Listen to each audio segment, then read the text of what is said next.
আজকে জানো তো একঘেয়ে ডিমের ঝোল খেয়ে খেয়ে ভালো লাগছিল না, তাই জন্য আজকে ভাবলাম চলো আজকে একটু ডিমের ভাপা বানাই। হাই, আমার ছোট্ট একটা নতুন ভিডিওতে তোমাদের সবাইকে ওয়েলকাম। চলো, এখানে চারজনের জন্য 4টা ডিম নিয়ে নিলাম। কালকে না ডিমটা শেষ হয়ে গেছিলো, কালকে রাতেই আনা হয়েছে।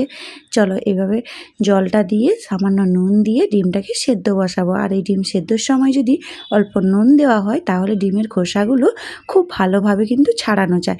চলো ডিমটা এদিকে সেদ্ধ হতে থাক, ততক্ষণ আমি একটা মশলা বানিয়ে নিই। মশলার জন্য এখানে লাগবে কালো সর্ষে 1 চামচ, সাদা সর্ষে 1 চামচ, আর দিচ্ছি কাজু বাদামের ভাঙাগুলো 2 চামচ, অল্প নুন, 2টো কাঁচা লঙ্কা দিয়ে একটা পেস্ট বানিয়ে নেব। তারপরে ডিমগুলো সেদ্ধ হয়ে গেছে, এবার আমি ঠান্ডা জলের মধ্যে ডিমগুলো দিয়ে দিলাম যাতে ডিমগুলো খুব ভালোভাবে ছাড়ানো যায় আর হাতে গরম না লাগে। তো চলো প্রত্যেকটা ডিম কিন্তু আমি সেমভাবে ছাড়িয়ে নিচ্ছি। এবার একটা একটা ডিমের গায়ে আমি একটু করে কাট লাগিয়ে দেবো যাতে মশলা আর নুন স্বাদ ডিমের মধ্যে চলে যায়। তো চলো এবার গ্যাসেও কড়াইটাও বসিয়ে দিয়েছি, কড়াইও গরম হয়ে গেছে। এবার আমি রান্নাটা করব সর্ষের তেলে। এবার সর্ষের তেল আর দিলাম নুন আর হলুদ দিয়ে ভালো করে ডিমগুলোকে লাল লাল করে ভেজে তুলে নিলাম।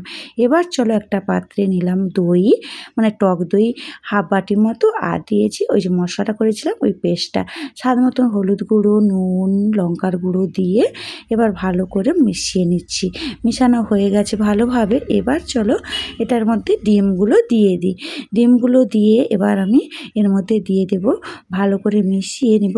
এবার মিশানোর পরে ভালোভাবে ডিমের সাথে মিশে গেছে। এবার চলো এর মধ্যে দিয়ে দেবো অল্প একটু জল, কারণ একটু মশলাটা গাঢ় লাগছে, তাই জন্য অল্প জল দিলাম। এবার চেরা কাঁচা লঙ্কা উপর থেকে সাজিয়ে দেব, আর দেব সর্ষের তেল, কাঁচা সর্ষের তেল দিয়ে এবার ঢাকা লাগিয়ে ভাপে দেবো 30 মিনিটের মতো। আর হ্যাঁ, আজকের রেসিপিটা কে কোথা থেকে দেখছো অবশ্যই কিন্তু কমেন্টে জানিও। আর এই রেসিপিটা একবার হলেও বাড়িতে বানিয়ে ট্রাই করে দেখতে পারো। রেসিপিটা খেতে কিন্তু ভীষণ ভালো হয়েছিল।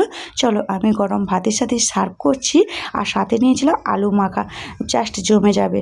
তো আজকের মতো ভিডিওটা এই পর্যন্ত। সবাই খুব ভালো থেকো, সুস্থ থেকো। দেখা হচ্ছে নেক্সট ভিডিওতে। টাটা। আর ইউটিউব থেকে দেখলে চ্যানেলটিকে